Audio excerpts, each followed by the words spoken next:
Banesa Fico në Gjirokastër, monument kulture i kategorisë së parë.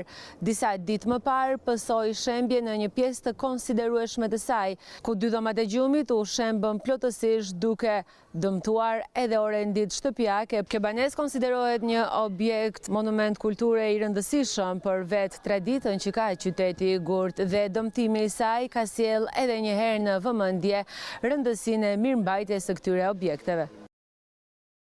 Sa i përket kësaj problematike nga përfaqësues të Drejtorisë Rajonale të Trashëgimisë Kulturore në Gjirokastër, bëhet me dije se një grup specialistësh nga Instituti i Trashëgimisë Kulturore kanë bërritur në terren për të kryer evidentimet e nevojshme.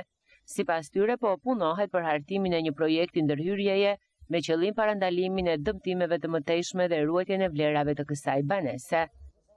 Një grup i Institutit Kombëtar të Trashëgimisë Kulturore ka ardhur në terren për të kryer dhe hartuar projektin e restaurimit, gjithashtu edhe për të parashikuar masat që mund të marrin për të mos vazhduar degradimi i këtij objekti. Por e theksoj që kapacitetet e institucioneve për shkak të ligjit të trashëgimisë kulturore është poseduesi dhe pronari i cili kryen ndërhyrjet në këto objekte. Ministria në raste të caktuara ka ndihmuar me bonusin e rjetëzimit, pra me financimet e këtyre objekteve, por duke mos patur dakordsinë e pronarëve, në të gjitha rastet është e vështirë për të kryer një bashkëpunim apo bashkëfinancim për këto objekte. Prandaj them që këtu do në hapa konkret ligjor që ndoshta këto objekte të kalojnë në pronësi shtetërore apo në ankande të caktuara, pasi në këtë formë do shumë kapacitete ekonomike po dhe institucionale për të kryer ndërhyrje.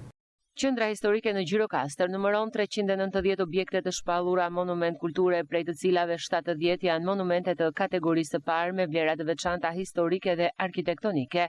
Një pjesë e konsiderueshme e këtyre objekteve ka nevojë për mirëmbajtje dhe ndërhyrje restauruese për të garantuar ruajtjen e tyre në kohë.